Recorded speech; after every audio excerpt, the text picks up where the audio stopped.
Beautiful is back.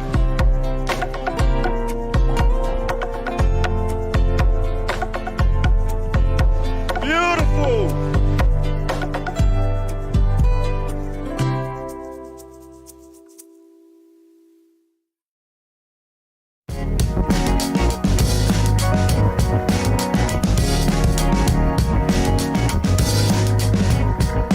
Teo Folasa mafa'atalo fatu Samoa lau fa'afakabaua lenei vaega o le afiafi ina ua te alaitiiti lava le itu lafa i le tautua ma le auaunaga fa'auaupea a lau BluwaveTV e maisi o le porokalame o le tautaia'i ma le manuia tautaia'i ma le malo faiva o sio tatou atiro'u ia i lenei fo'i ulu a'i aso lenei ia o le masina taua lava fo'i tono sio tatou atiro'u o le masina o te sema ma le tua o le masina le nei e whaelongaina ai le te wila te tono si o tātou te no peitai o lea ua tātou awhaitasi le whaamana tuina o le ono se furu tau sanga o si o tātou te no dalo o na tātou tuto tasi whainga whaakolone le ala la lea ua dili o na maualunga mamati e fo i le nei masina e a inisi o whaafiafianga o lo alo isi o tātou te no i Samoa ai i le nei e fiafi o te o wholofa ma whaatalo whatu i le whaasausaunga Samoa ia i lunga o peau maganugalu le ea i tūlanga o tātou penga o whaametalanga whaatalofa, ofolofa, ma whaamalo antu ia o whia lava sa e whita i tūnga iai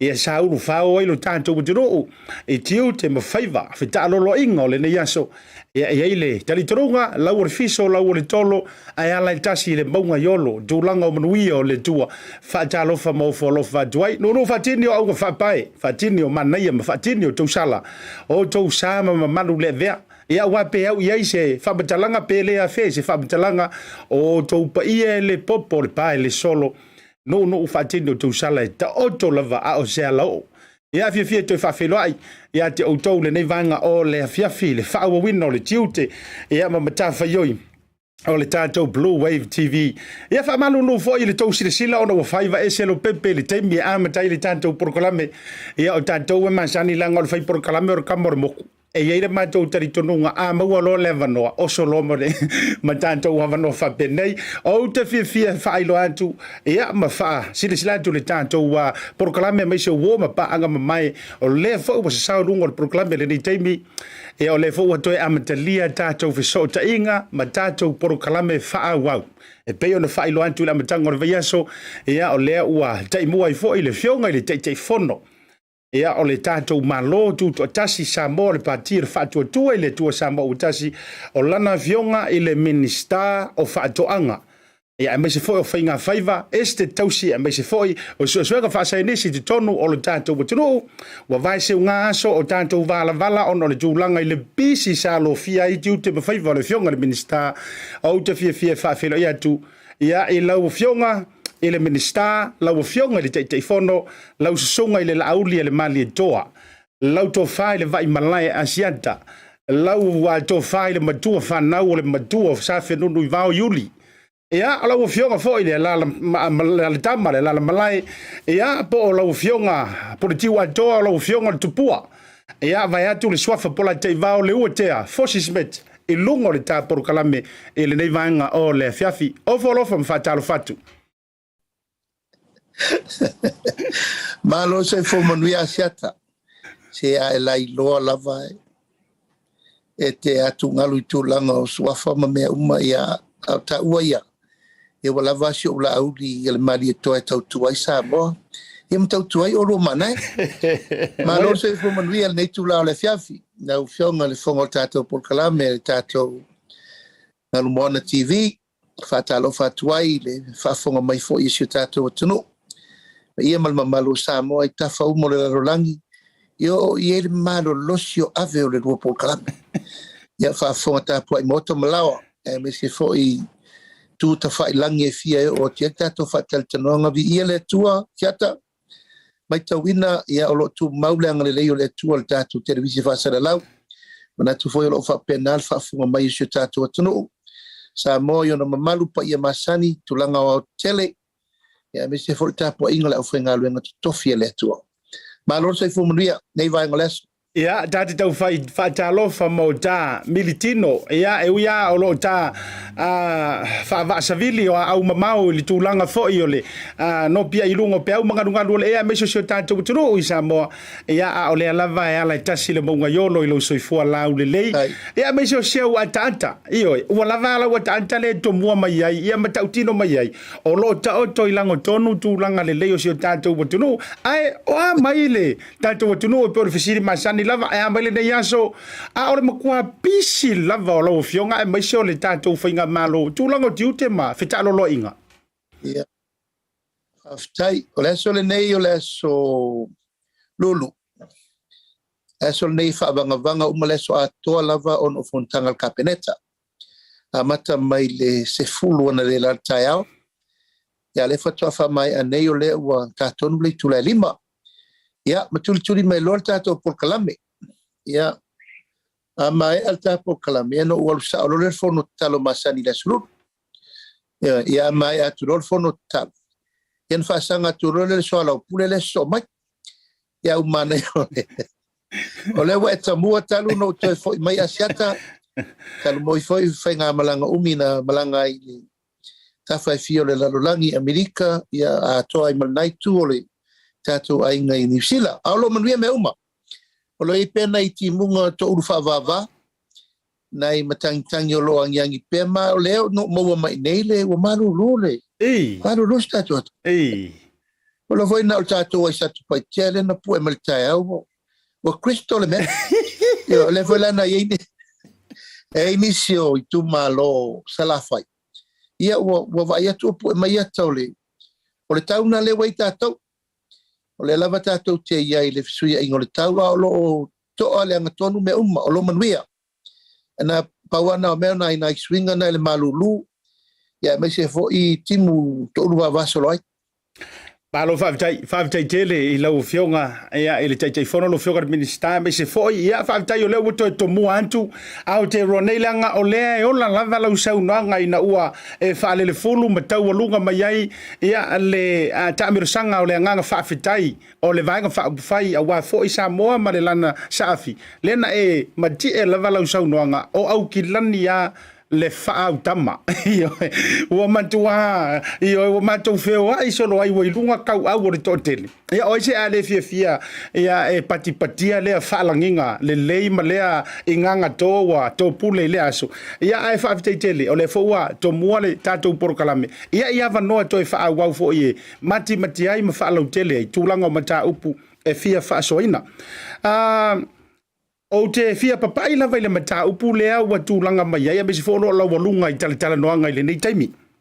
Peita, ono o lea ua e mua fea le tūlanga i le whainga malanga sa fea ngai ai ma le pati, a mesi whono whionga ni taitai whono, ma le lau a whono le whaatua tua i le tua sama ua tasi. Sa malanga i au se Amerika, i ona se tete ese, tau alunga mai a mantou i au kilani ina ua mai a mai ia ale pito i lalo si o mantou motu matulanga. Lau fionga i le taitai whono. E lua vaenga o te fia whaafisili a tuai na ia manino ai le mantou le vai le whainga malanga lea. Mua lava.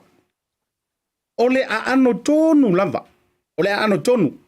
O lea whainga malanga ona o tūlanga i le tue nāma le lai na au Samoa. Na mawaini na i whaamatalanga fo i le i lunga o televisi a me se fo whasala launga i Samoa i finangalo nisi o le tua ngai whapea ia. E iangi kau campaign e o le whainga pāroka fōu le walu. E le leia la le fesili sa o atu i lau fionga. O le ano tonu lava o le tamiro sangma le whainga malanga a le panti. Ma whai ona whaamapue. Ona tau mai lo le vaenga lona lua o le whaafisili. Ese lea tu ainga lolofi na mai tauina ya mantou i au kilani. E whaasifo iai sau fina ngalo le ta whaafisili lea lau fionga. Ia, whaaftai asiata. O te loa o le malanga le nei, ua le vana fuafua, ma tau pule. Ai sa tu lava i tu langa tāle whea ngai po whea tonu taimi. Ia, nai te sira fia o le whainga malanga al whaatua i le tua sa mo o tasi. Ele i lafu le mule ala. Malie. Sa manatu e umaloa le whainga pālota ia ape lila, le soiva. Ia, tu la i whaatur whainga malo ina utula ia ape lila me, Iuni, o fa mo na ye pasi lo lo wa talo tu pe va fa fa ia o wala tu la fa tino malanga le Ali.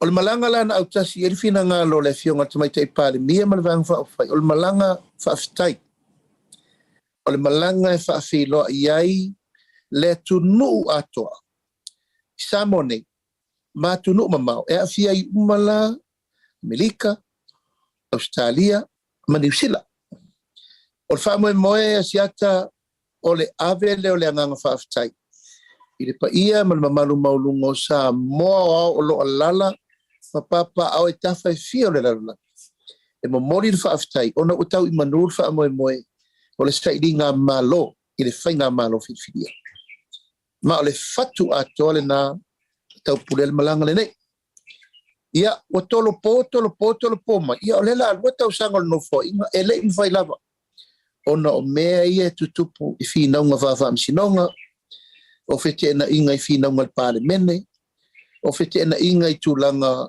o fa ato file muina o fina ngalo o lango o sui lango matanga lango ia male tele o tau mawhai e apa tau whatulanga le whainga malofo ia o loo whaalave lavea ma whaava aturuia ma ia I pele toale o le mawhai eni whatin ai to atuaila ma le metau o siri lea ia na malanga atu le fionga tamai taipale mie o kilani e le I aiso na taimi e mawhai ai ona whaatino le mele sa tato whaatinoa ona lona tali tonunga e le ni lia whaatasia mea le vaenga whaufai ia ma wala awina whaale malo le na watu e lava fio atu ia whelo I le pare mia fo I le fionga ia Jacinta Aden ia whaitulanga whaale malo e le ima whai la sona taimi ia ona whaile tūlanga peo le mele sa tato whelo I au kilani tatara noia matatuia le mea na tawalunga adwa moe Mali.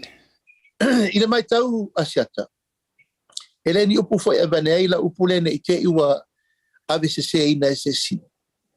O au kilan. O le lau mua na mua la vau suru iei. La matanga o le whamo e moe ta pena.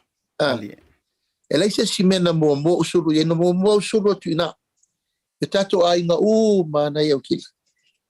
O fete suru e te mua e suru I lofa. Ali. Lona lua I suru fara fai fea. Ia o mea mafa pena. Ia o inala na uta uai ona e pei fo ele fo le mele.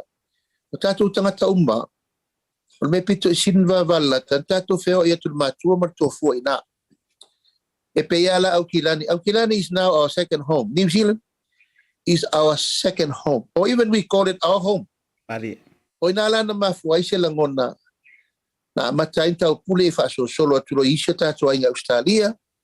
Solo di New Zealand I Amerika fa pena foi la ma ele ni aila ave fa pe ta fa le nga ina na inicia tato atu no mame Ali. ai pe o ina mo o wanga I sa ilisef so sani mo tato ai o le tali foi na tali mai ia na fa pena foi o na tali mai Amerika tali mai Australia tali mai Malika ama Amerika Samoa ai pe o ir tato no fo o kilan o lo to tele mano no ia le pa ia mal malu tato au lang mai olena sila ia ile fiafi asiat o tele iba ai se memo mo fa petaluna na o ia I tulanga o maftanga Samoa fa petaluna o malanga tu mel malo me fa le kalesia ma me fa no la tu temo di chapipi o tele iba ai se no fonga fa pe ma se tumu fa pe o tato maftang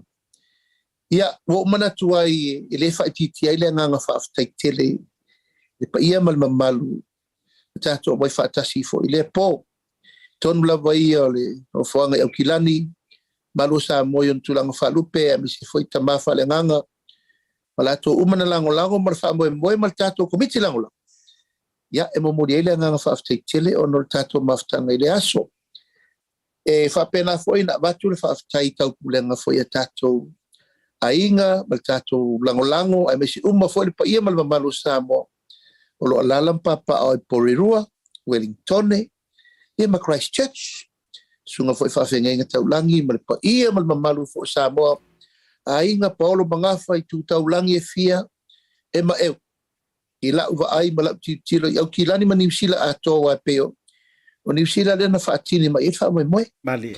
ia fa pena foi le mato malanga i Amerika ia ele fa titi fo LA Cousin Alaska Utah pe pa ia ma malu fo i se tatu atno tatu ai ngalango ia tainga nei lea o le ba ia ma malu Samoa ia na ufanga poto ona o le fia mafuta i le tūlanga o le whaimalanga ato ai ma le avatunga o le whiau whaafetai ia ma le whiau tari sapaia o le ainga o le whaatuatua i le tua Samoa o tasi ia ona ua tau i manur whaamoemoe ua tūr whai ngā malo Mali. awa ina sila siata ele i si menana e waila matanga o meu o whiana alanga i na alanga atu le pa ia ma malo Samoa o lo alala e tunu mamau ma le anava sa tau ave ele mala ese ina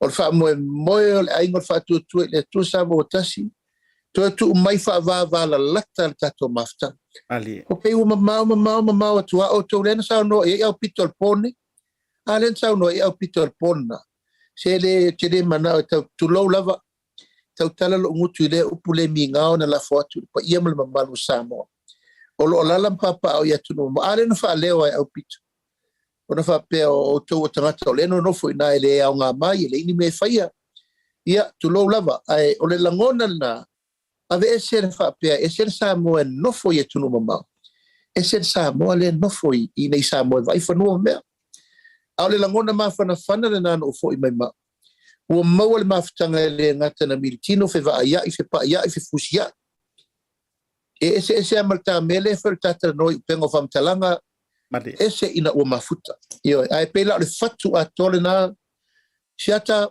ele fa iti lava le nganga fa aftai lava ia mala mamalu sio tato tunu o lo lale Amerika state fia na yai Utah Alaska ia California mai se foi Christchurch Wellington mai se porirua ia whaape foi maukirani whaaftai tele Samoa sa tato mo se mafutanga fifia ma se mafutanga mafanfana i lo tau sangi mai mai se foi upfala i au upu whaamalosi ia ma lo tau alofa tula ia wa le fatu le nā ma le aunga le nā o le tato fio fo whai ma me ia ua langona ai o se oso siri le nā whaatari atu fo i le tato whai ngā malo nei ia me se fo i le tato ai ngol fatu tu i le tu Samoa o tasi o le langona le nā o le whaaftai ia tu tasi la whai ngā malanga le rolo matu nei le aso mua o ke top ia tol whaatali mai o Brisbane o le tato ai ngai Brisbane ma le tato Fast Support Group ia Samoa lo iai ia malu le tulu whape fo i la Sydney o Canberra ia ai whaatini i Melbourne o le fufuanga la na Asiata e salo te tamfaiatul malanga i le vaiaso mulimuli o le masina le la se tema ia maotulo ina o le mela valetas ia o le whaafilai mori le whaaftai au na tofi le tua ma e kalesia so se whatawhai taulanga na so animal tato whaamoemoe mai se forte talo ma le tapu ai ia ma le pa ia ma le mamalu Samoa i tūlanga masani sa ma le lango mo le whatuina o le tato whainga malo fau ia ma le mea mulimuli Asiata o le apo manatu malangona au mai le tofa po le ale manatu ma le finangalo ale pa ia ma le mamalu Samoa o lo o lala ia tuno mamau au mai lau tau tofa o le ale mea e te tau o na whai ele whainga malo e lango atuai o tō manao me fo lele Asiata o le mato o atu e lango tatou sui tama whanau o le tunu o le tama mo e tō whinga i nā me lena whai tama leo whanana ia e le tau whai atu Ali.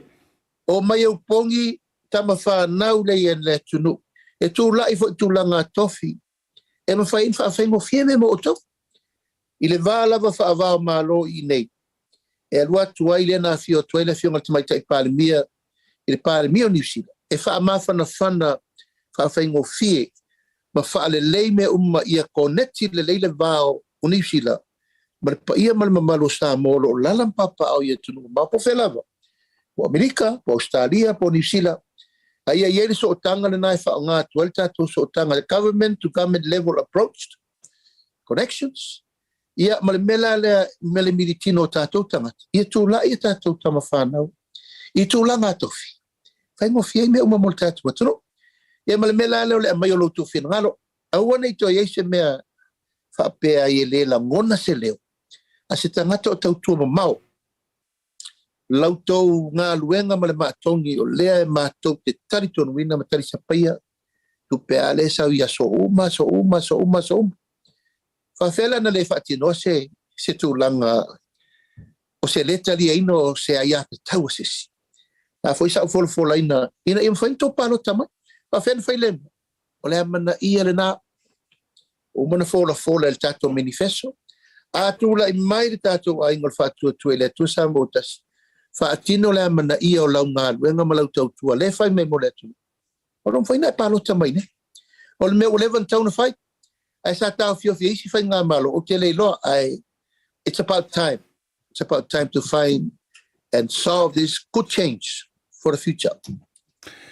Alo whaatai ua tala leo malia le whaafonga maua Samoa mai seo le whaamaninonga e lau whionga ea amale toi whaafoina o le anganga whaafiteitele whaalau itele e tusai o le saafi ma le sasangi ea to le mamano le antunu ea a o whai malanga mai ai ea le vanga whai tusai o le malanga sa tātou whelo ai e foi ma lau foi lea mau ma lau foi vai tele foi whaiva wha MC ma tūlanga wonta iai ma walaulia ai o se vainga ese foi e lea fiafi.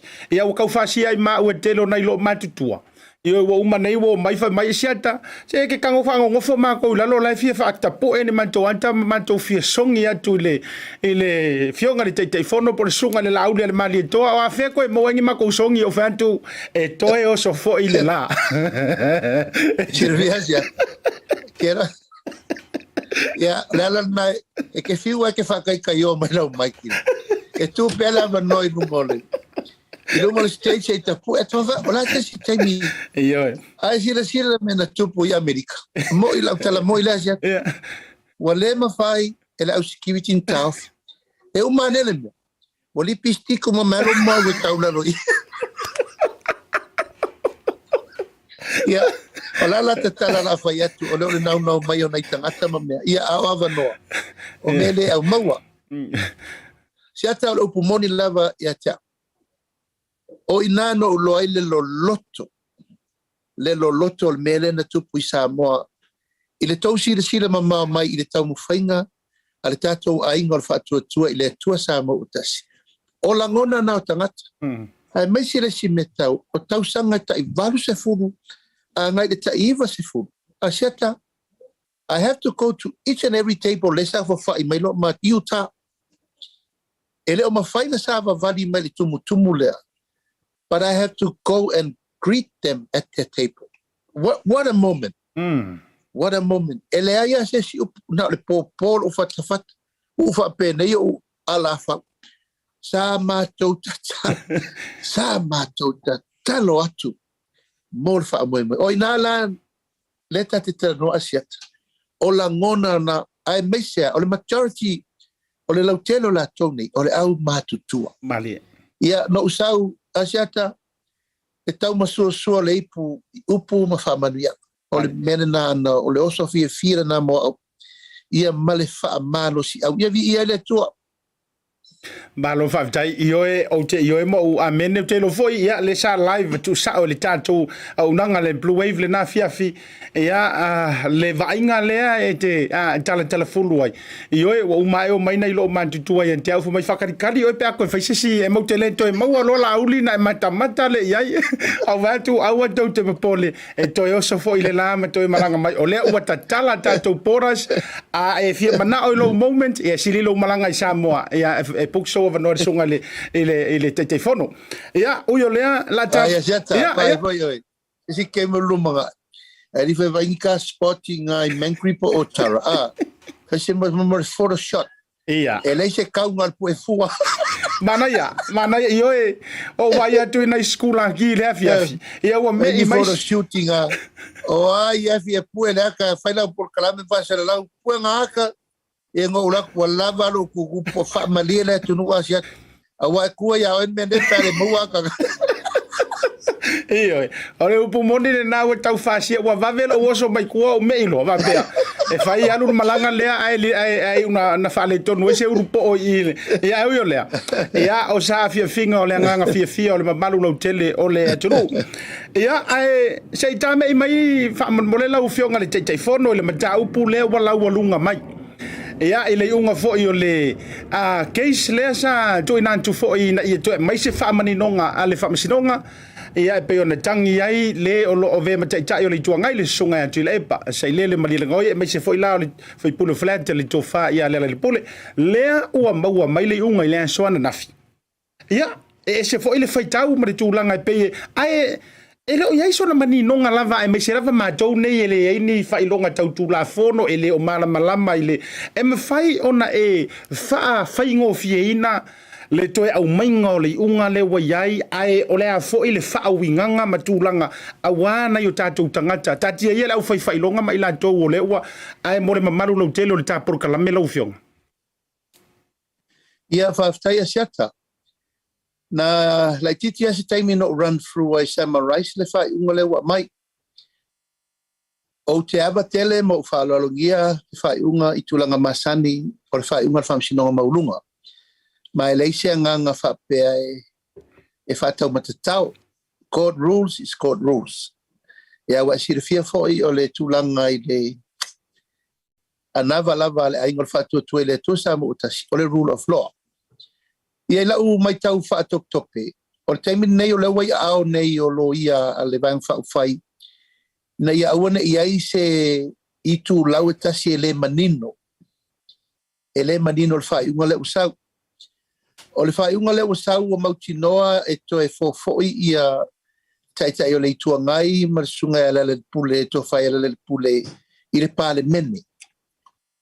parliament ona iai vaenga o le fai unga ele i fatino ina e te tau na toi fatino i la ule mai tau a le fai unga le famsinonga le ua mai ua fa mauni ai ua soli tu la fono o le parliament ua talia lo ia le famsinonga ua mautinoa ua iai le mele o le contempt of parliament ia o le ua uman fa mauni le contempt of court o le la ta tia luol mena wa mafu angana na laina faile su ngala vai al parliament ono tulanga le o le la to fa fo i mai tono al parliament e mai to la li al parliament e la na fa i ngai fai ai te tau na fa malieina le vaenga le na laina mafua ona to italia il ta yo le tuangai male to fai ala le pule ona fa pele mo so lava no e fa sala tala te tono al parliament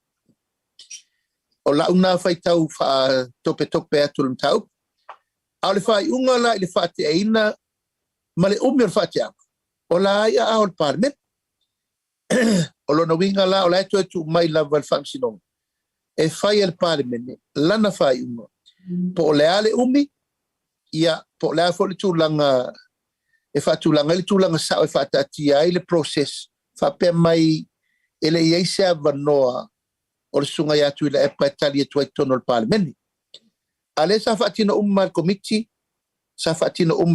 su enga ele iai le sunga ya tu la e pa nei asa fa le sum luai tu la o fa le sum me siringelo no finangalo malo na lahona sa iai la le pule na sa fatulanga i fo ila ula mai tau le ngol fam sinonga o lo ta atia la vai le tonu ile la tomu ta fa yoi e mai ele la tau tiritil o fea te tau na toi fatino le parliament e fa tau nu uai lo na finangalo e winga ile contempt of parliament ia te ula ia ne te iwa lo loto sa u o le alafo ia ao le fionga ile o fonga fetalai ma le tai fonor committee e a ia le fai unga na laina pasi al parliament na paualo i tu no tilo iai pe sa fa maonia ele fam sinonga e contempt of parliament o le lesa o le fa maonia ar fa salanga al contempt of parliament ele fai ele fam sinonga e fai il parliament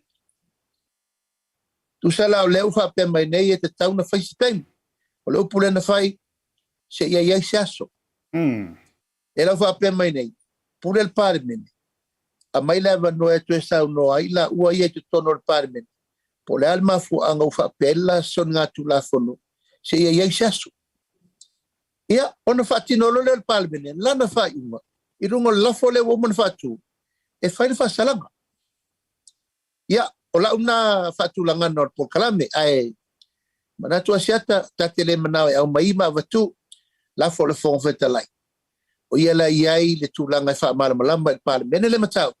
Ai onga lewa FCD mai langor whaiunga lewa I whafu. Alie. O lau nā whaaliunga. That is my interpretation of the ruling. Summarize.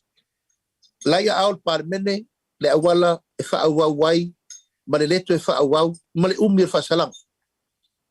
Ai lafo lava le palemene la tos whaatinoa.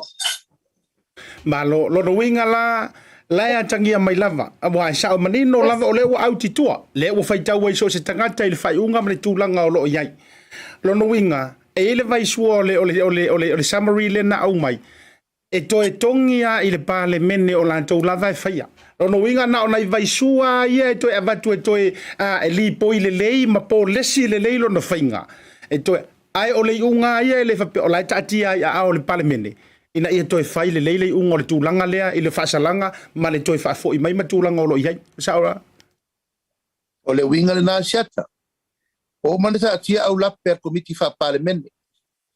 Whaatea se e saso. O le unga le nā le ua mauet palemene. A lea watu whaamsinonga, whamel whaamsinonga, o le mātou mau lea, o mea ia lena misi e whaamautu, o le tō whaiunga. Ko al whawinanga sa onga lena. Sa te tauna tō o vea, se a wanoa, ia atu le epa e tari e tono le palemene. Ia le mwhaina ia ilanga le sa malanga, le sunga ia atu le epa. E le ia ina le temi lea. Ia aiwi o le asiat, wau manatu. O la ule na whaatulangana, ma la ule na interpretation, anga ile mata upu. Ta foi whaafonga mai eri lo ia malato foi whawinga tu la fono, ai wo tel tom. E ave lo ia aol fong fetalai, o la ia ian whau tua lo ia, ana legal advisors. E mwhai ei ona maua, mai ele se mta upu e tauna tano whaatumtumu lima. O le whaiunga al palemene, siata, o le whaiunga al palemene. Malia. O le whaiunga al whaamsinonga, o le whaiunga al whaamsinonga. Wa whea lo loa I whetau siai, ia matiro le se pui le si tūlanga ina ia uani lape se awunang. O le lau whautua mai whaamsinonga I le unga lea. Toe fo il palemene toe whai le unga. E le la loa tu iai le aso sfuruvalu o kitop. A walawa le temine nei, se tāpena. Ia, atonu le wala leo le mai eisa si le tātou te to'ofi maali o mai. E le eisa si e whapea po pese no. Malie. Tūlanga masan. Ia le mele vai atu nei. Ia, oka. E le leva foi tua I atu nei. Ia, o au leva no folfola. E tūla I mai lo le fast. Ave esel tama inga I atu ian. Ia, o le tau fo atu nei me. E o matu le si fo, pipi I mele fo. O whea lar fi le mu le tātou tia ngai. O le tau mo fai atu nei e fo lm tau. Ina ia, whatofi maali e fina ngalo tangata. Ai mai se al mele tuwa.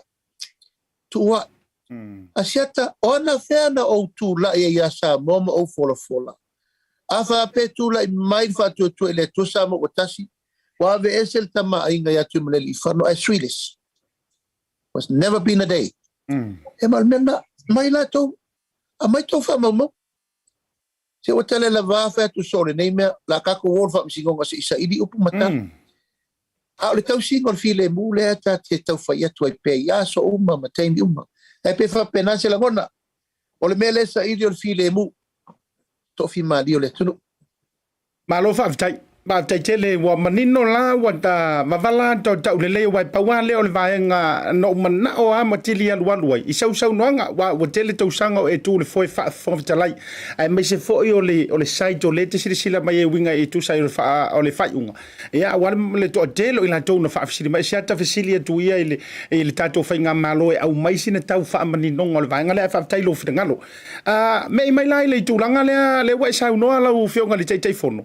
Ioe na umau fo I tūlanga o whaasalaunga I le vaenga la lea whapea a pale mai ia a whapea la ia sa eise tautua inga a mea I lau saunoanga I toe o le a wha muta loa ia le paia inga fo I le mua le ao le malo Ia, aolela ua pe ua taritonu to mai na ua sila mawai. O le ua toi whaupopo le si ele o afia i ni whainga whaporokiki le tūlanga o le tau whaiunga ma whai ona e whalau tele le tau whale ua e maiso le toi whaupopo ngai o le paia inga le fionga le au mamanu o le malo. Ia, asiata o te iloe e ese ale whaalele ese lele maitau i le tūlanga na e ma o le whaiunga fo i whaapele i nofu te talo e le tunu, matapo i le tunu. O feanga i ele matangi e winga le whiwhiringa o le ao le malo. O le whiwhiringa o le ao le malo, ele se ta upu tau ngofie. Malie. Ma elo se ta upu whai ngofie fo ilanga o le whaaholo le tātou tunu. O le maule sa mo moli e whatuatua i le tua sa mo o tasi i teimi o ana roadshow. O le tātou to e mo moli leo le awala. E whiri ai le ao le malo i le tūlanga siri na maulunga. Le men tātou sawa i aso. O le ale tātou sawa i aso siata. Mo mua tu wafu le tofi o le ale malo. Malie. O le mele na no tūla infolfola le tunu. Tulau sa mo o lo ngutu are nei vai ane whafonga le tunu. Upu ai anu tautala i ai. I le fina ngal. O le vai anga whaufai. E tātou te toi o mai e toi wha malu le tō finga o se e a vea mao le malo. Mo mua ia tu wafu le tofi. Ia afu le tofi o ai e whirwhiria. Tangata le nai sauma le amatanga e o le whaavau. Pei ona tātou iai leo rua i ulu wao le malo. Ia tu puata masese. Ma mari e toa tanu mawhiri. Na umalo laso i fua tau tua au auna. Ova mal fasu tau sanga. Fai tau tua mo le turu. Lona lua. Ia mamalu pea tō whinga o le ao malo. Ia na o tama ai. Ali. E au iai. E au iai. Ina ia auane i tātou o mai. Fai ki tūlanga lea na pisa i fōri nā teimi. Se ma fai e sos tangata na alo e ao le malo. Pa wale me ia matai. E matai fo ele tina. E ma fai e le tamaititi wa matai. E ma fai fo ele whawhawhine. Tulo orta ungole le tūpale. O mea nā tapuala. Nā laina mafua na fatu le fina ngalo fatu tua i le tua. Samo o tasi. Tātou toe o toe whau le tūla fono lea. O le whiwhirina o lea malu le malu. O na umato vai. Wa matana saule upuna. So se e tau iai. So se e pao iswafa. Awa fai e le fai ngā malo na umanei leisi swing o tūla fono iai anu wali luafi suiva. O oinoa ipuia. Ave ese le upu mamalu. Mai leo mamalu o le malu. Ave ese, awane i tātou tue whapea. A fia mai ala o fia ngai leo mamalu o le malu. Ia. Ave ese ma le upu lea masiofo. A leo mamalu o le malu por tama ai. O vaenga la nei asiata. Ua mato mai tawai. Wa matana tula i ave ese le mamalu walo ia ma le mamalu tau waloa. O le tula ngā tofi lea. O inala na mafu ai o na hae se manatu. A whape tula i mai le aingo whaatutu i le tosa mo tasi. O le tasi la le tulafo. Mātou te anga i toe teu. Ina i wha mapuela le mele tātou te nauna wai. O ai na te toe fua le ina le tunu o umana tofi. Wai loa tamba. Wailo aina. Wailo voi tangata e sau whawhai tūlanga i. Ia alemela rena maitau. E pei wa whata alonga i vai. Na de besi e fwot whirwhiringa ina wa umal tūlanga. Uma i re nofo inga le whionga maritoa tanu mawhiri. Ia a tūla i mai loa tupua. Na umal se furtau sanga tupua wha tūlanga i loina. E umal o lau lua nofo inga te lima tau sanga i lua. E re mawhai ona e toi a vea o e malu malu. Tātou langa i nā male nā mea. Ioi. O la le matango fie o le ao le malo e sau le toi au. Ali. Ioi. O le langona le nā nao o ia tau i na whai mai o la ave. E se tupua. La mato fina wai fo. Nia wha o tau. E se pule wha Samoa. O lo sao le ainga. Ai uma whai mai sao. Uma lo sao ai. Ai sao le skamare. O malo kain wha sao. Ia, le taimi lale ni. Le la tato o filfilinga na au tasi iai le fionga tamai taipale mia ma le vang fa o fai. Ono le mai tau. O lea wa se eili tu ia ana. Se furu tau sanga o tupua. O fa meltu la fone le mawhaina toi alu tupua le tofi. Ona wa atoa lona lua ta ilima tau sanga. Wa te ia ufai fone me o le tawhata pura. A mere tu tala loa i pia. Pule e tu le mai. Pule e soifua mai. Po ai le tama inga evanua na taimi. O ai soifua na. Ia le lau tu lai mai nei le tu ia ana. Le fatu alima on tau sanga. O le ale sila Samoa. I le nofo inga sa iai malietoa mua afulo na soifua. Tula mai tupua afulo na soifua. Ava afela na fasele mutu i le tulanga lea o le tamatu ia ana ai whapena na whapupu whapei. Ono se tua inga lea o tua i nei au i le mele na pisai nei whapea. O ni mawhauwhaunga whaporkiki manane. Ioi.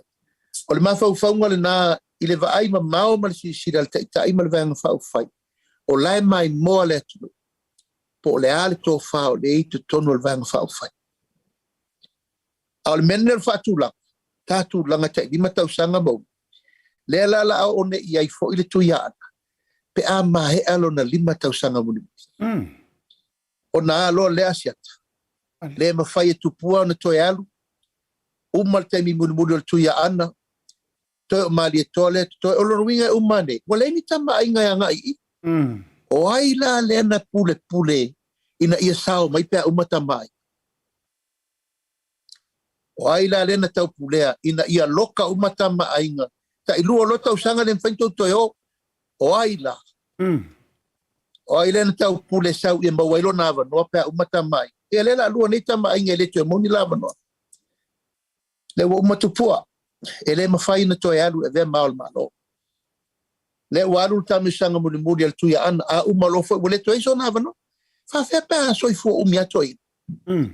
Fa fepa mo pe la malos. Ya, le fo te sisi de mal temi nei o le fa to ase e mal malietoa. A umafo ila na se furu tau sam. Ona lole.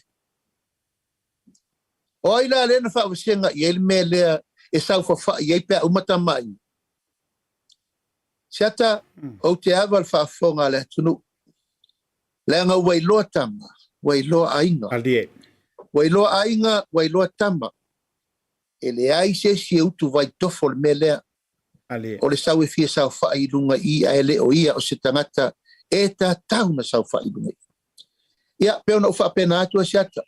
Mo lousi la fia o le uinana i ele to atu ngā le i ele temi nei. Ta tala pea le mea pule le atunu. Pule le whainga malo e tu le mai o ai e soifua mai. Le te siri fia le to o teri ni tam.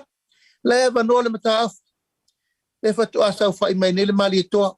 Le soifua tu pua le soifua tu ia an. A ua loa fo le rato soifua. Ia oina le mafu ai o na tfatu langa le angai. Taun tatou ta pena le mo lumana. E pe fa pena se langon. Ma lo faftai tele lo fionga le te fono. Ua e se fa fonga fo ele tu no me se fo le tau pa po hatu o le po moni lava o le fato a manino le te ilo fa fonga ma Samoa e te sile mata upu no fa so le vai sona le na ma mai fa unga bo toi fa popo a wa sa ya ile tau matenga na inisi fo o fa to fa ya o ma to fo ia o te ro ne ya ma ko mafukanga fa farkui anga ko inga o te ai filo ya ina to ina mantutua o le ala mali. O lena ia i to tonu le matenga fo i le feelinga. I alu to e pale le fionga de tuia tua le tupu tamasese. Efi. Alela wa manino tu le matole vai. O ile heila ele o la vea ai ona o le tuinga o le ta mawina ma le faa momutu ina o le tula fono. Talo fala na faiva vale mo o le faa o na ito ina fo ina ia nei la tau o lo faitaua le saufa inga tama ainga matupu o le tunu. Ia o ngala o lenga saru vale lau tamu vantu le fioanga. Ana ele itawia i le faitaunga. Ona o le tula fono fo lea por sa o lea lau fionga te fono. Tula fono lea siata. Tula fono le na tafa tulanga e umalolo au sulta usanga. E te leto e vea o e maole malo. E no whamtala atu nei a ve se ele mamalu, upu le ao mamalu o le malu. E mal masiofo, a ve se. Mal mela re. Le la na watu le forsanga whatu tu ele tua sa mo utas. Atu la ima, tasi le tu la fono e taunto e lau li. E a o le mafuanga la na atonu, o le whaafonga mai fo ile whionga le tuia ana, le wa ave i el whaalolo, whaopopolo na taimi. A umanei la le 10,000 le 5,000 muni lea wal ona alone. Ia ona ia lole o tatu langona tau tatu titiro le lei. A le awala na fau wai i la umai tau. O se awala ina ia tau fi ai le toe a veo tama ai o ao le malo. O lo psa ona. Ia ma e fau senga i fo pema moni mau i fo pesa mo. O la ule na la una tau talanga e wha manino el mta upulea o le awala e tau fia ai se tama ai ngai tu e vea siao le malo mo le rumana e uma loa lau se furu tau sanga wa uma e to eise si malo sianga ma tu la fono na le tu la ima le teimi nei le lae e te tau na wha manino le tunu e te upe mai wha fea ai o wha tu la fono ina ua whaatu la fono ina taimi mo tama ai e vea ila tō mao malu le malo. Lau whionga ni tei fono. Tō tele ila tō ule au whito ate te i le vaenga le vaisua le wa e maia. O le whafsili le wa au mai whalawa i tele a ono whisili e tuai. E iei se vai liu e mawhai aina tō e asia lea tū la fono. Ai tō iei so na tau tō e te wina masui ina.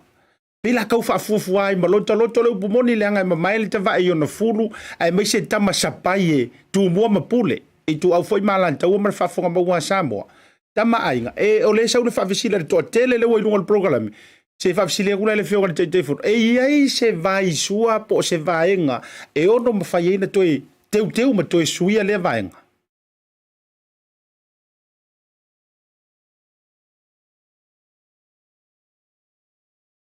toi tau ia le utoi mau atu le mau atu ta so ta inga lau fionga le teifono e sai mau mai lau toi fa afsili muli atu le ile fina ngalo le atu no lau fionga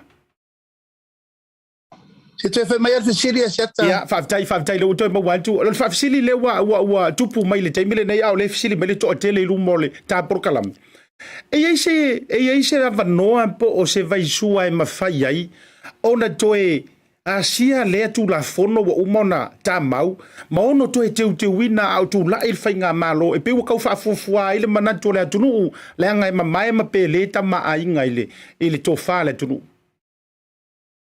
ia o le tulanga na le la fa so ita pena se te le tasi stato tu la fono le tau ko fiki e tu la fono mane na te sui e fainga malo le no mane lu af sueva ma le mau tu la fono le te sisira mai tu la fono whainga palota tu la fono lo fifiringo le al malo tu la fono lo fiso fam sinongo whanuma suaf ma le mau tu la fono le tau tongo fiti atu ta sila le tu la fono le ilalo le o le porkalam me al tato whainga malo fifiria e toe asisia ona la watu ngalunga ia wa esa ono mai e ona lefta tatara noa wa leva na ifafo le fifiringa o le fionga le au mamalu le malo o le uto e avel fa alo i le fionga le tuia ana tui male li fan ia e tu le mai fa i ulana lana 5,000 mulimut e le longo malia i le fa longona ono le wa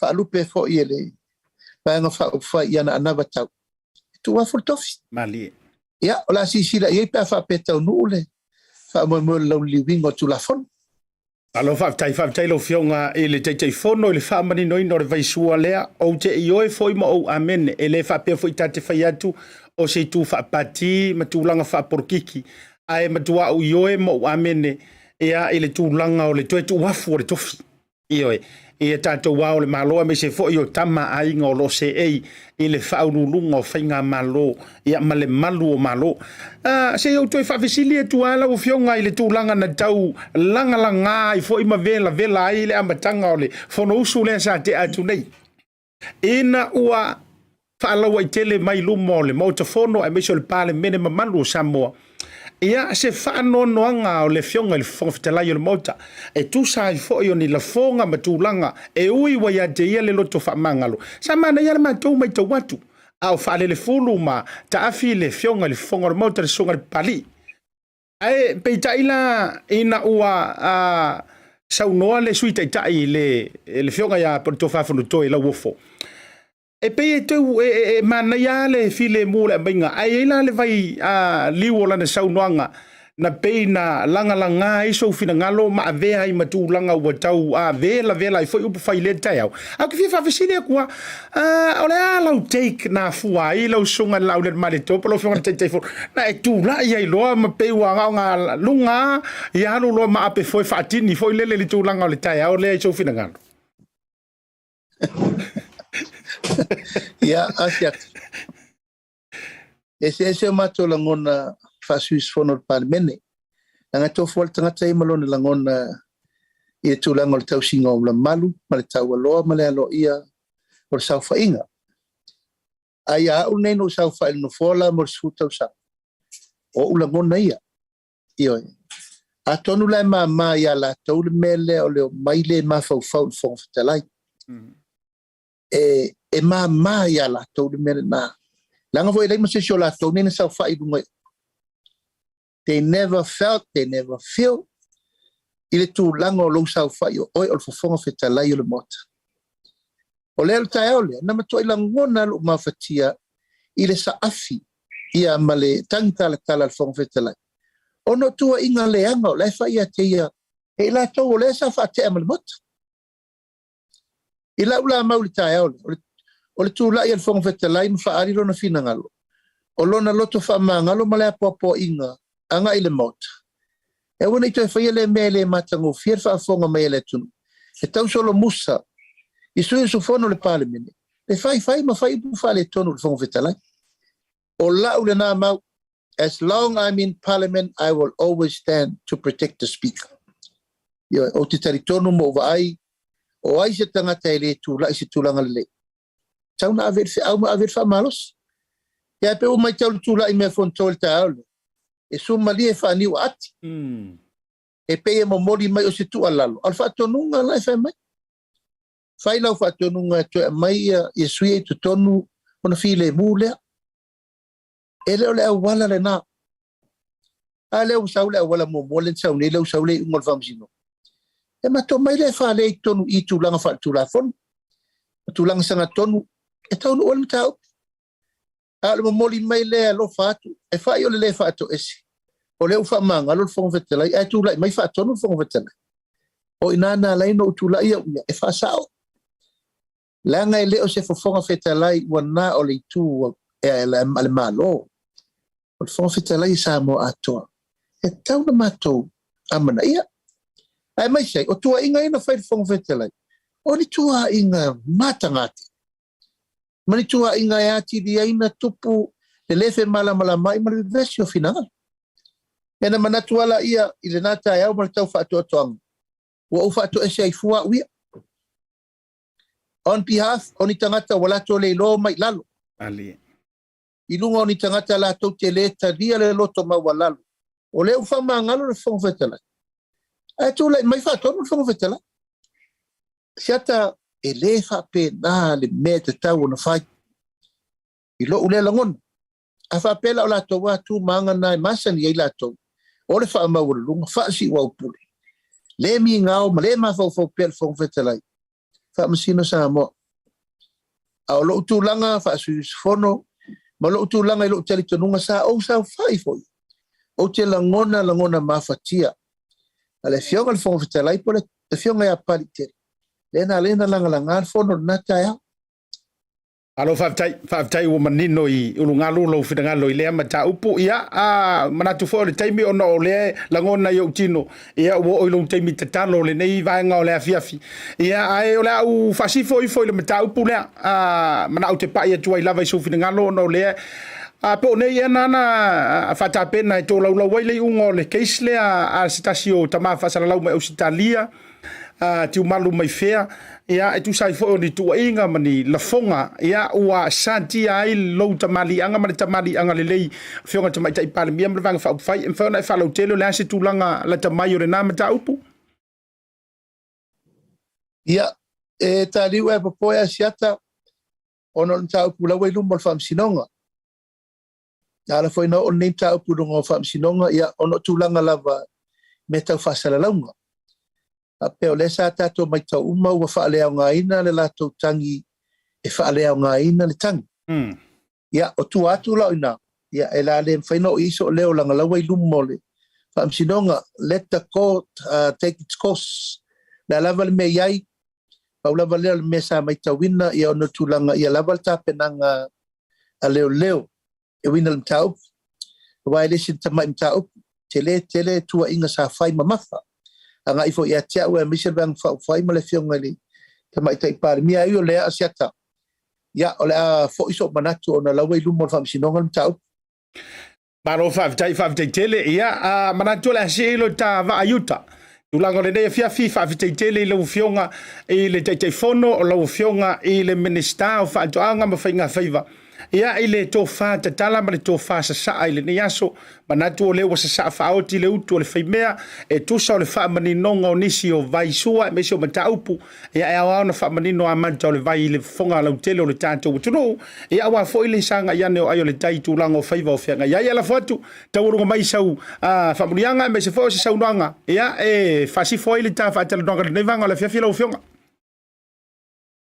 aftai Asiata aftai molo wa vanol tato por kalame ne fiafi ile tua tato fo I pewol elo tu maulo malosi ia malauto fa sa ili lo fonga yesu tato tunu aftai tu fo mai mo mai sa mo ni tu la fiafi tato por kalame amata fa solo tu tato por kalame mo longo puyali masila fia sa mo me lo tu tau manga fo ina yai futi o sola ma nai vai aso wal sa tato valavalai ono wale avel malanga fa aftai lalang ele lau tu tau no mai ia le li mo la no alo fa tele atu Asiata fa fonga fo ita mai se tato tunu tato te fisila fa ipea tu langa tato fa tal nonga me me miai le fa malmanga o se tato tunu le sila fia male lo tala sa o tala monio le batu tono tato finga malo o se upu foi wala vale nei fiafi ia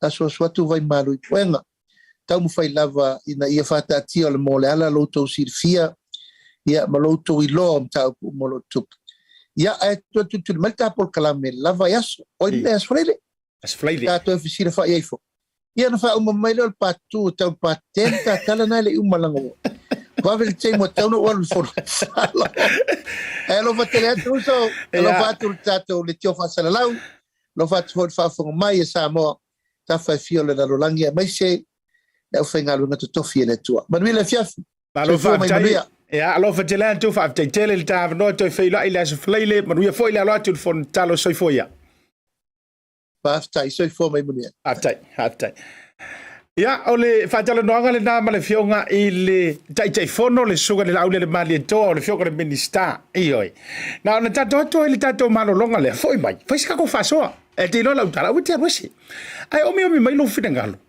e si mali o le mata upule ua manu mai nei ile hawa o malo ile tu la fono le utile lo ia te oele te mai mo mai pesa e sirfia mo le vai suale o le pomoni o le foka au loa ngai o le fata au loa tonu ana nei ai mana e foi tatou faso ai o le aso finangalo ile vaenga le ana ta ua ele fionga ile tei fono le na sau noa I fapea e o maloa lau se furu kausanga tama ainga le tala no le tau te faso ai manino foi ia ke fuwa io ta fa lo le manga mai lo finangalo ma faso ia o le tau te tau mafai e vali le vaenga le o le fata au loa tu no winga o le ana taulangi fati tainga o le na taulangi le swafa fo yo le fionga tu ya tua tu pota masese fa peo se tasi le una alu to fo ia ale fo ko mangingo e ma ko vai o ia li no school before sa o le ngangor ka miki o le fo ata manino mai le tulanga le o fa manino ele ai la vela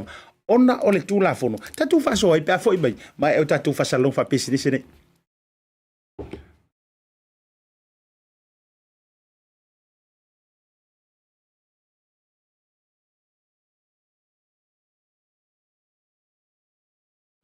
The reason why I love Talofa voucher, it's easy. It's super easy, it's convenient, and you can basically order anything online for Samoa on your phone and really right here from my couch. It's that easy. You just go to www.pacific40.com and then you select from a variety of services that's available on Pacific 40. You can even select a shop that's close to your village. So if you're looking for a way to help your ainga in Samoa, this is the perfect way. Pacific 40 Talofa voucher. For you, for me, for Samoa.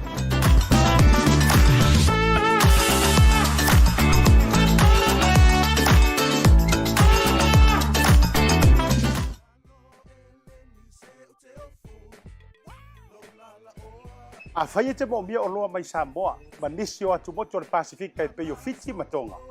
E na o le tasi lava le maketi te mo mia, le Tasi Market. Tasi Market, e le ngata i fua whatoanga, e maua fo i a te ma isi me tau mawha mai le moana.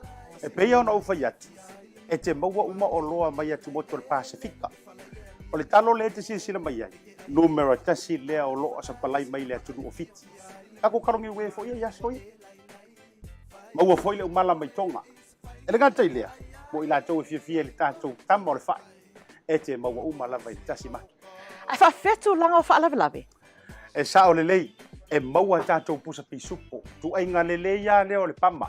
Le ngata foi lea, maua pusa moa, i so si tu ainga sizes. Whapea foi la kako pusa siu pipi. Panse mai ngar ka pusa siu ngar whapule mole. Tai. Tama ia mo whara, la vergata foi leo pusa pepe, i le Tasi Market. E maua fo i pu mo whaalawe, in bulk, i le Tasi Market. Ia le nā Samoa, a mai ala o na whai umalau whaatau i nei le o nanga le Tasi Market. Aua nei e tu muli, ai alo whai nei o tātou ai ngai Samoa o le whea ngai markoviti. E iai fo i le lātou o nanga ua tā ua le MoneyGram. E lafo ai tupe mo ai ngai Samoa e le ngata o nisi o atu motu le Pasifika. E tasi lava no fuanga e te whai ai tūranga uma nei. Le Tasi Market, whale o loi Massey Road i West Auckland, a le ngata i leo Papakura i South Auckland. Can you be my wife?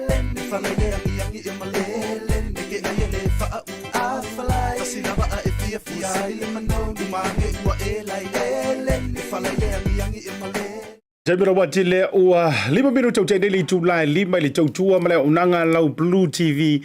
Ia po le BluwaveTV ma le prokalaibo le tauta ia ele ni vanga o le afiafi whaafitaitele le tātou major sponsor le Tasi Market. Ia mesi fo le Tasi Cafe. Ia ma unanga umfo i le ala adi tala le si tātou whare o lo fau ina e le tolu so ma le fitu Verrington Street i na GI le si tātou whare o lo le Tasi Market. Ngā teile le Colour Shop. Ia whapea fo i le Pacific Express.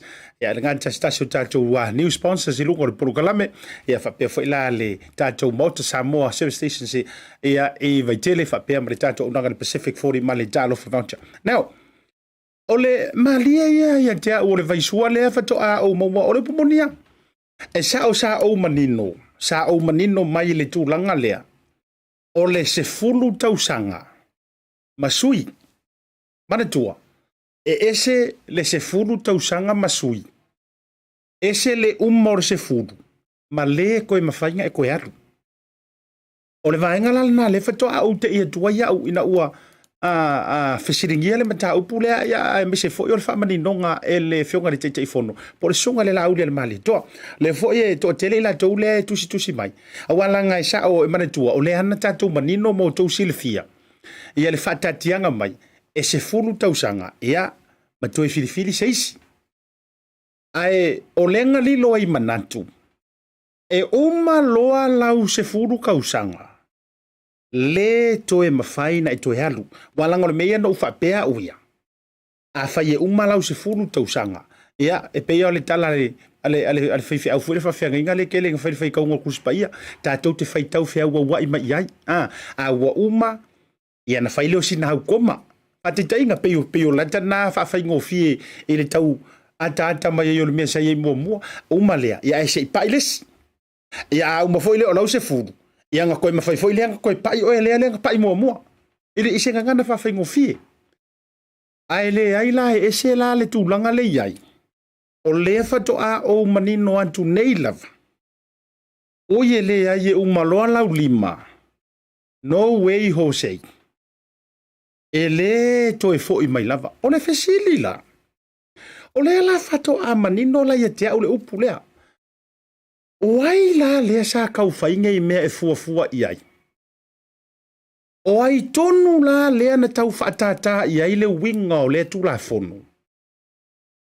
E walanga I le whaape ko alua se fulung kako ka maainga. Hatu e foi naite sila fia. E le tue tau whaamapu ea foi a mesea o le o awa I o le malo. Ia, mai ai le amatanga iau so whaatasi. Ia, ale fionga tupota masese me ole.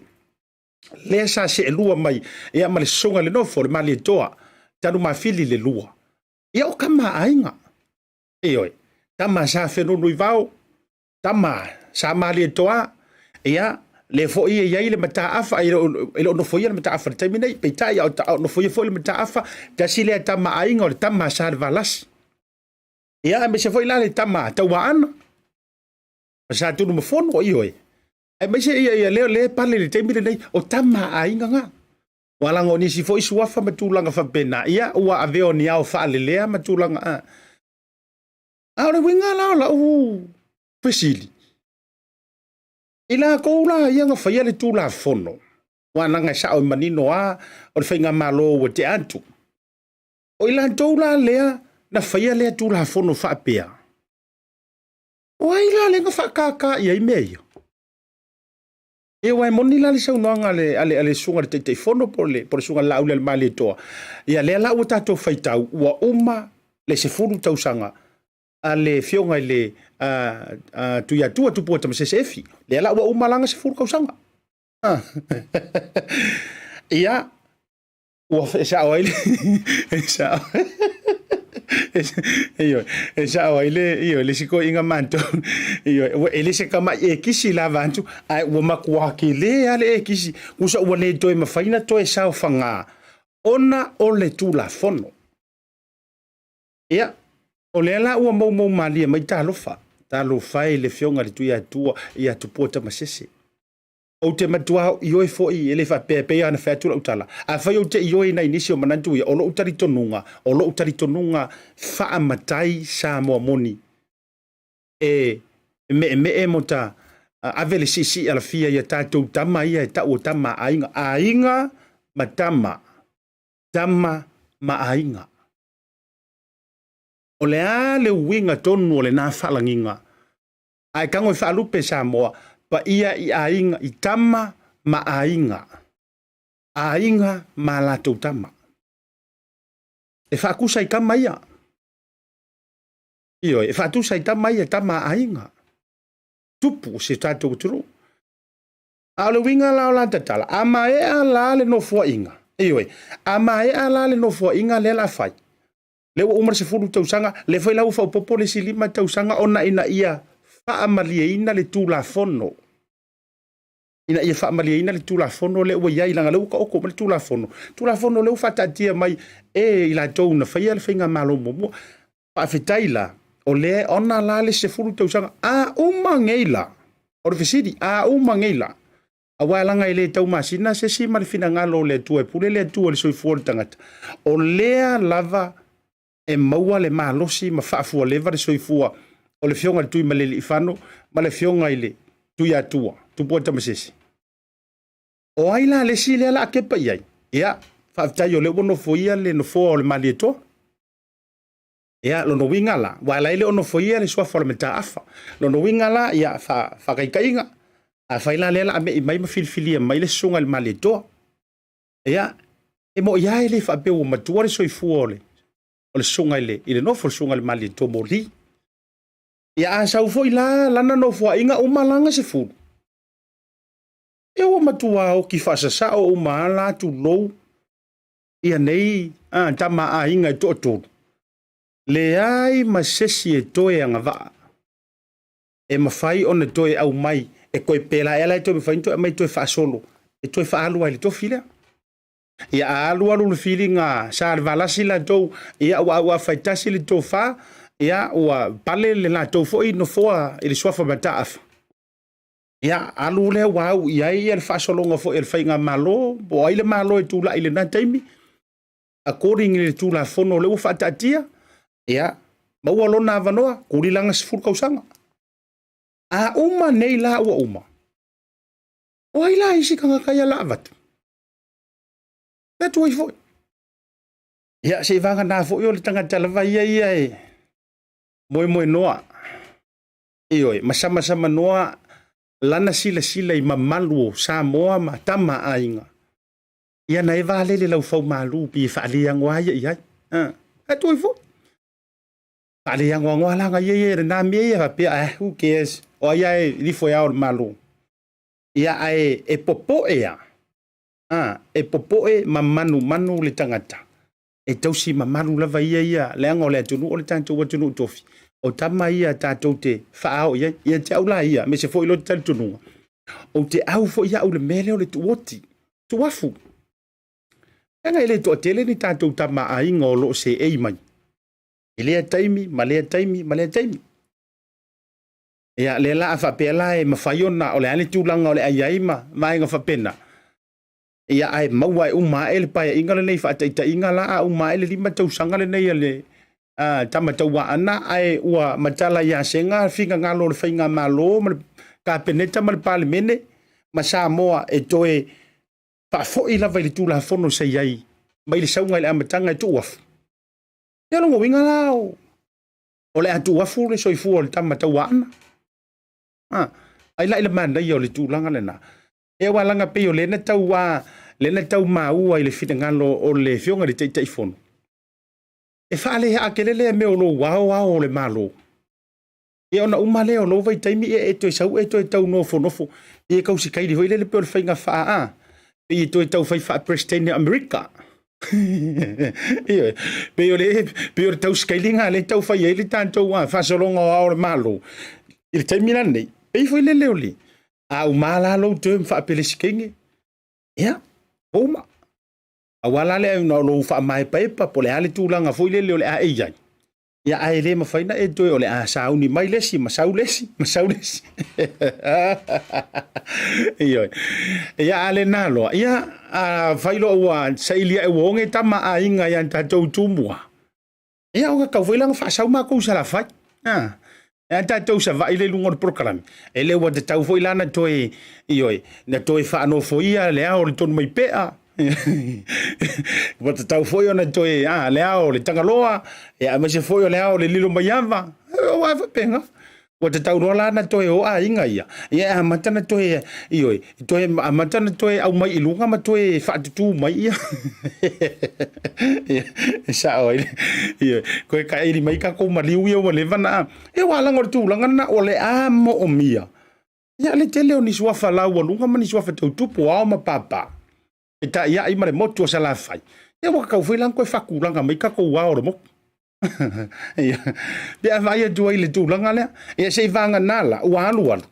Ona saulola e o le feeling o le ao le malo. Pe afa pe o se fa to fala inga le tu atu le tu la fono. Ina ia launga tasia uma tangata mao uma e avea mao le malo e mafaiona e entitled ia. Ia o le sila fisili. O iai lai le tū la fono ni au tausanga. O iai le tū la fono ni au tausanga. Mani au wanga vaa e mwhaiona a vea o e maa o le malo. E a wha peala o le a marka i se furu kausanga. Ia, ma motu wifi numera ia ma le mwhaiinga koe tamo e le si tangata ma le mwhainto e vatu le vano. E alo no winga. E alo arusia ka kou wamio.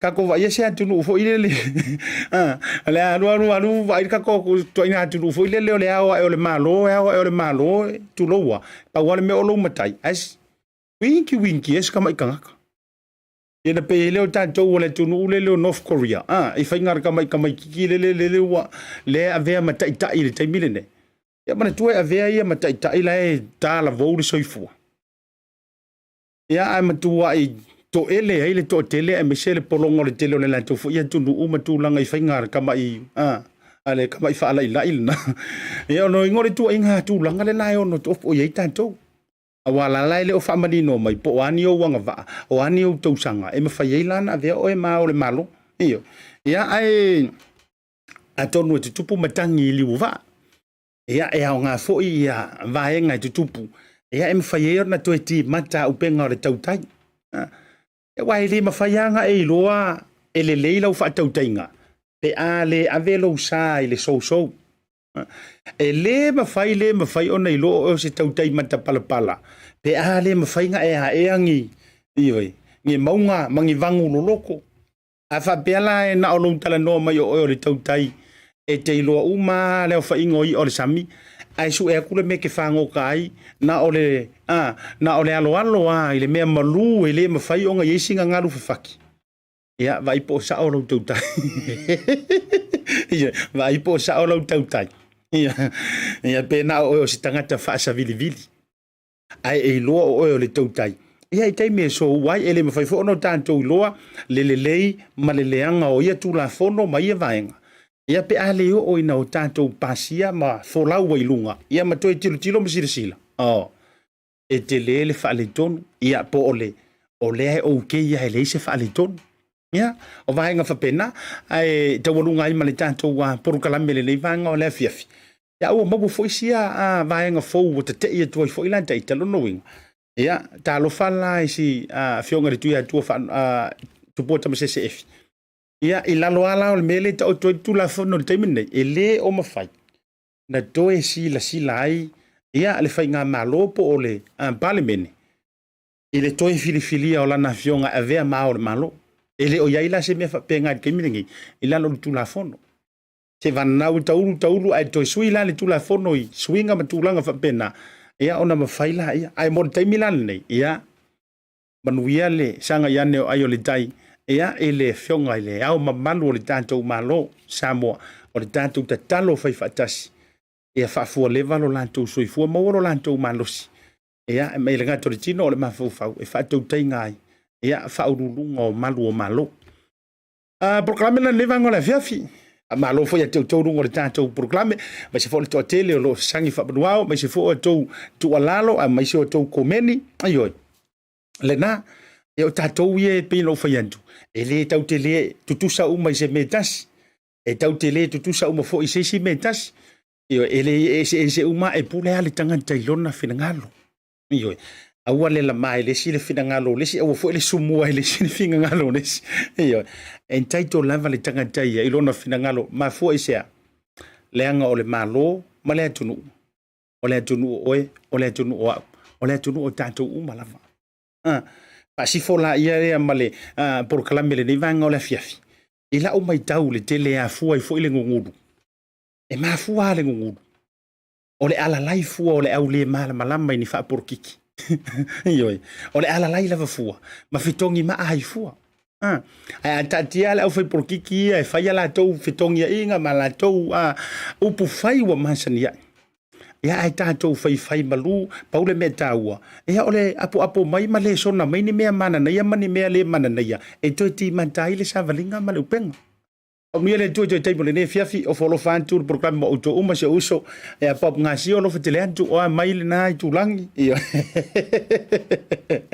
ia le na lo fantu be se fo io le ia le fionga i le alori ia le fioka ia paito malifi ia la vea be se fo la ufinga wenga dai on hanga the taste of pollination a fe na fa pe wa nga la lava io na le umma credit my card ele mata ma haru e so fisi solo irungo o live pantale party male party ia ma e sau pite o na mani ni vai follow ma va afia e nga le taste of the pollination in night on hanga fa tau la si nau tau mafa oka io manta ngo fie ma na ia le tofo le a tonu e uma enga o to le ia e ai ma va ia e me shere fa si fo io le nei fiafi aso tao mo so tanto no male fionga le minister leo ma fale pipoi me se fo io le unanga tauti nei mo fionga fa walo pe ona fa tu langa i tanto waso masani ia to mo voi le se stato la le sfraile lento fa fonga ia ile suka la Laaulialemalietoa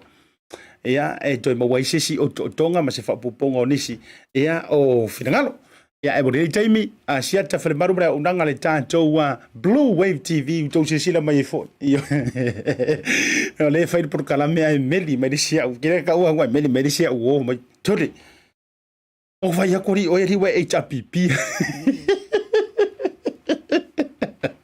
Iyo. Kako vai ka ko ia. O le ala o mai ia mare ave o ai lava mai lai. Ole ala la ia mari to ten. Iyo. Ya, vai sia o sau ingaru fai le sau fi. Ai longa o vela se me ai le o fai ingaru ngane ne fi. Iyo ele na. E pule ali tangan tele lanu rona ofu. Lo fatele Maota, tātou whera ila Tautai, Asiata Pio Vaoliko, mare tautua, Bluwave TV, soifua, mai manuia.